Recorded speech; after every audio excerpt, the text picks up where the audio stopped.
तो दोस्तों आज है 31 दिसंबर 2023। कल 1 जनवरी मंडे से एक नया ट्रेडिंग वीक शुरू होने जा रहा है। तो बात करेंगे इस वीडियो पे कुछ इंपॉर्टेंट लेटेस्ट अपडेट के बारे में, साथ में ग्लोबल मार्केट का हालचाल जो कि फ्राइडे के दिन हमें क्लोजिंग देखने को मिला, एफआईएसडीएस का डेटा और मोस्ट इंपॉर्टेंट पार्ट कल मार्केट प्रेडिक्शन। तो रिक्वेस्ट करूंगा सबको प्लीज वीडियो को बिना स्किप के पूरा अंत तक जरूर देखना।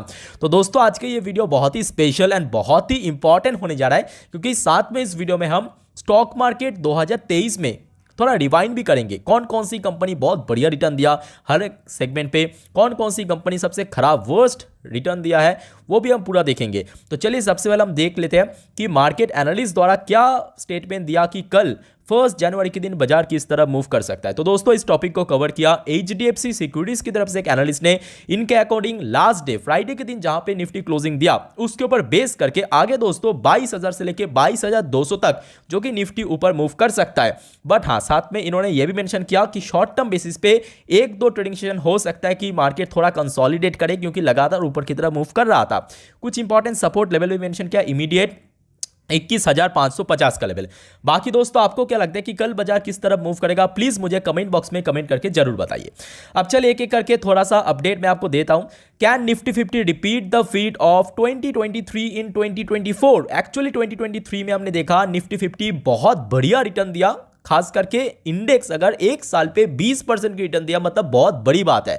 तो दोस्तों 2024 में कुछ ऐसे इंपॉर्टेंट की फैक्टर्स मैं आपको बोलूंगा, शुरू में आपको देखने को मिल सकते कुछ इंपॉर्टेंट इवेंट जैसे कि रेट कट। ये एक बहुत बड़ा मैं बोलूंगा की फैक्टर होने जा रहा है 2024 में, जो कि एफओएमसी द्वारा थोड़ा बहुत हिंट दे दिया, इवन एमपीसी द्वारा मतलब हमारे आरबीआई द्वारा भी थोड़ा बहुत हिंट मिल गया। साथ साथ रीबर्स्ट इकोनॉमिक एक्सपेंशन, ऑलरेडी हमने देखा इकोनॉमिक ग्रोथ काफी स्टेबल है हर एक कंट्री का, साथ में इन्फ्लेशन रेट भी काफी ड्रॉप हो रहा है। उसके साथ साथ इंडिया में मोस्ट इंपॉर्टेंट पार्ट यह भी है कि लोकसभा चुनाव, और लोकसभा चुनाव का इस बार रिजल्ट बहुत ज्यादा मैटर करेगा मार्केट के लिए। अगर ठीक ठाक मार्केट के फेवर में रिजल्ट आ गया उस केस में दोस्तों मार्केट आई थिंक 2023 से भी ज्यादा अच्छा रिटर्न आपको दे सकता है। एनीवे, तो अभी हम बात करेंगे एक और शानदार अपडेट जिसका है January has mostly been cold to investors in past 10 years. तो दोस्तों अगर लास्ट 10 साल की डेटा हम उठा के देखें, जनवरी की महीने पे दोस्तों उतना खास हमें रिटर्न नहीं मिला। मैं आपको थोड़ा डेटा दिखाता हूं, थोड़ा देखिए आप। तो ये हो गया पूरा ग्राफ, जैसे कि आप देख सकते हो। मैं आपको एक काम करता हूं, बीच में ना लाइन ड्रॉ कर देता हूं ताकि आपको थोड़ा देखने में समझ आए। ये देखिए, ये हो गया आपका 0%, ठीक है। तो क्या हुआ था 2014 पे नेगेटिव रिटर्न दिया था, 2015 में पॉजिटिव रिटर्न दिया था, फिर 16 में नेगेटिव रिटर्न, उसके बाद लगातार 2 साल देखिए 17 और 18 पॉजिटिव रिटर्न दिया। उसके बाद 19 की बात करें एकदम फ्लैट था, मतलब एकदम जीरो।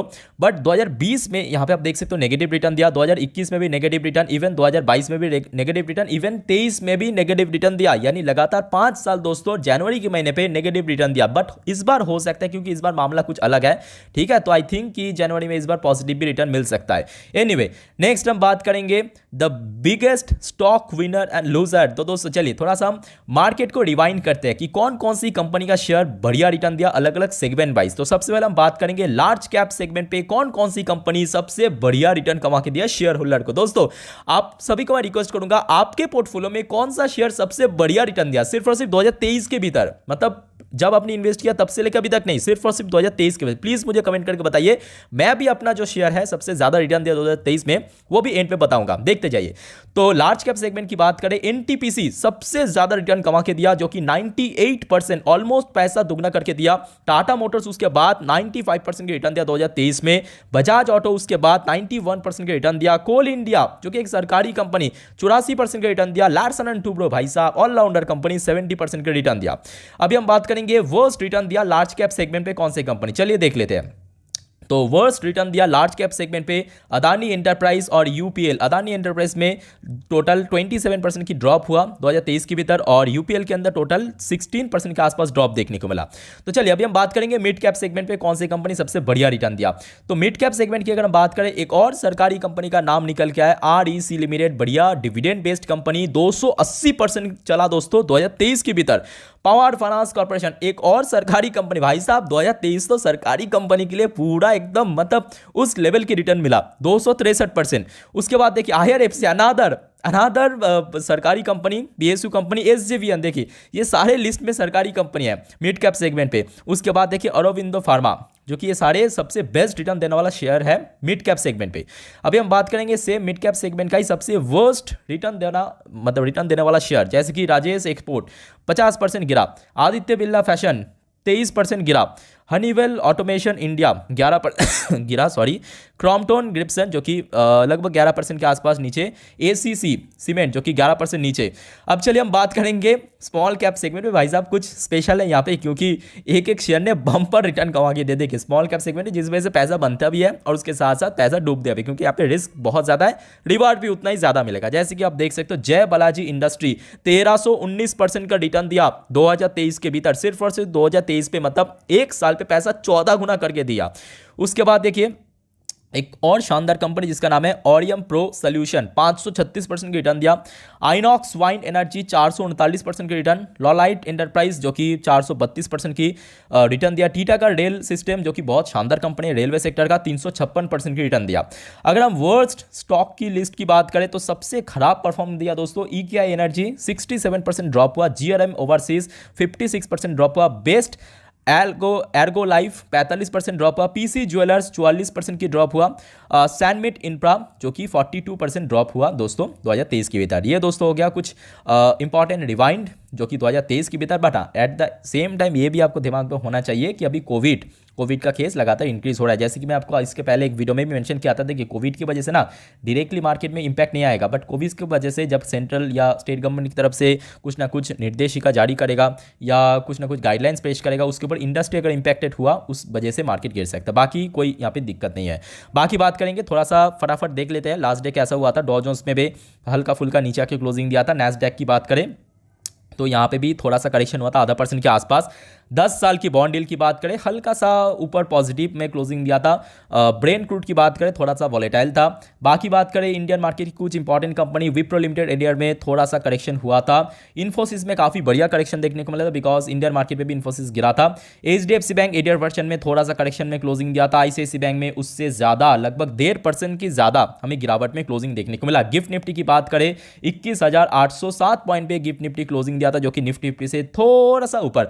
अब चलिए हम बात कर लेंगे एफएसडीएस का डेटा, पर उसके पहले दोस्तों अगर आपको वीडियो अभी तक अच्छा लगा, इन्फॉर्मेटिव लगा, प्लीज वीडियो को लाइक करना, साथ में चैनल को भी सब्सक्राइब करके जरूर रखना इस टाइप की इन्फॉर्मेटिव वीडियो हर रोज पाने के लिए। तो दोस्तों एफआईएस द्वारा टोटल लास्ट डे यानी फ्राइडे के दिन 1459 करोड़ के आसपास शेयर परचेज किया गया और डीआईएस द्वारा भी 554 करोड़ के आसपास शेयर परचेज किया गया, यानी लास्ट डे फ्राइडे के दिन डीवाइस द्वारा और एफएस द्वारा भी हमें परचेज मतलब बाइंग देखने को मिला था। बाकी बात करें देखिए अभी इजराइल और हमास के बीच में वही सेम जंग चल रहा है तो कोई नया अपडेट नहीं है, बट हाँ आज की डेट पे इजराइल का जो टॉप इंडेक्स TA35 बाजार में ओपन था, मतलब यहाँ पे ओपन होता है संडे के दिन, तो आज क्लोजिंग दिया लगभग 0.62% ऊपर जाके। तो चलिए ये कुछ न्यूज़ का अपडेट हमने देख लिया। अभी हम बात करेंगे कल मार्केट प्रेडिक्शन वाला part.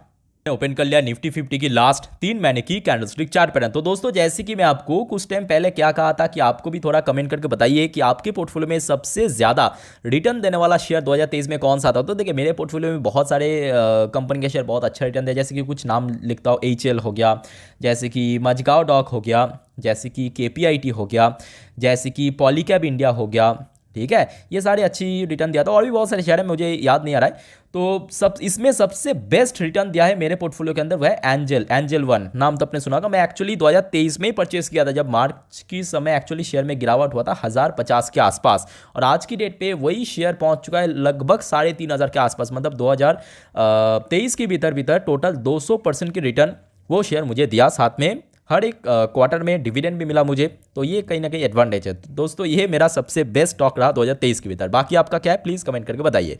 Okay back to the point, Nifty 50 में हम बात करेंगे तो देखिए निफ्टी 50 लास्ट डे भी थोड़ा बहुत फ्लैट में क्लोजिंग दिया, कोई बहुत बड़ा गिरावट नहीं था, बट कल आई थिंक निफ्टी 50 एक और बार कोशिश करेगा मेरे अकॉर्डिंग 2800 के ऊपर जाने के लिए। तो कल देखिए इंपॉर्टेंट सबसे ज़्यादा होगा कल ओपनिंग कहाँ पे हो रहा है दोस्तों, वो बहुत मैटर करेगा। अगर कल ओपनिंग काफ़ी गैप अप हुआ, यानी सपोज 2800 के ऊपर हुआ, तो उस केस में निफ्टी 50 पूरा कोशिश करेगा स्टेबल होने के लिए। अगर 2800 के नीचे हुआ फिर भी मैं बोलूँगा कोशिश करेगा, बट हाँ स्टिल देखिए कुछ इंपॉर्टेंट सपोर्ट लेवल है, मैं आपको थोड़ा यहाँ पे दिखा के रखना चाहता हूँ कि कहाँ पे सपोर्ट है नेक्स्ट। अगर करेक्शन होता भी है तब भी, अगर ऊपर जाता है तब भी, ठीक है। तो ऊपर की तरफ ऑब्वियसली 2800 बहुत स्ट्रॉन्ग रेजिस्टेंस लेवल जो कि लास्ट कुछ ट्रेडिंग सेशन टाइम में रेजिस्टेंस दिया था, बट नीचे की तरफ मुझे लगता है कि 21,000 400 450 से लेकर 500 के भीतर एक बढ़िया सपोर्ट है, यानी ऊपर की तरफ हो गया आपका 800 का नंबर, नीचे की तरफ हो गया अप्रॉक्स 450 से लेकर 500 का नंबर। इसके बीच में आई थिंक कल निफ्टी ट्रेड कर सकते हो, बट आशा रखता हूँ कि बहुत जल्दी निफ्टी 22,000 क्रॉस कर जाएगा, क्योंकि सब कुछ ग्लोबल जो इंपॉर्टेंट जो हमने देखा था क्राइसिस वो धीरे धीरे कम हो रहा है। बट कल बैंक निफ्टी दोस्तों सबसे ज़्यादा की रोल प्ले करेगा, क्योंकि लास्ट डे एक्चुअली हमने देखा था बैंक निफ्टी की और आईटी सेक्टर की वजह से मार्केट में गिरावट हुआ था, जो भी गिरा था, ठीक है।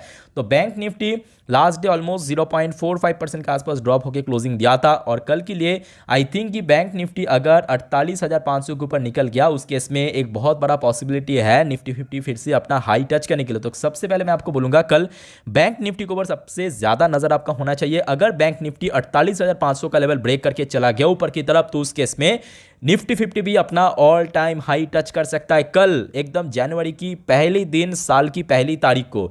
तो नीचे की तरफ अगर हम बात करें, कुछ इंपॉर्टेंट सपोर्ट लेवल भी है, जैसे कि इंडिकेटर वाइज 47,916 पॉइंट के आसपास।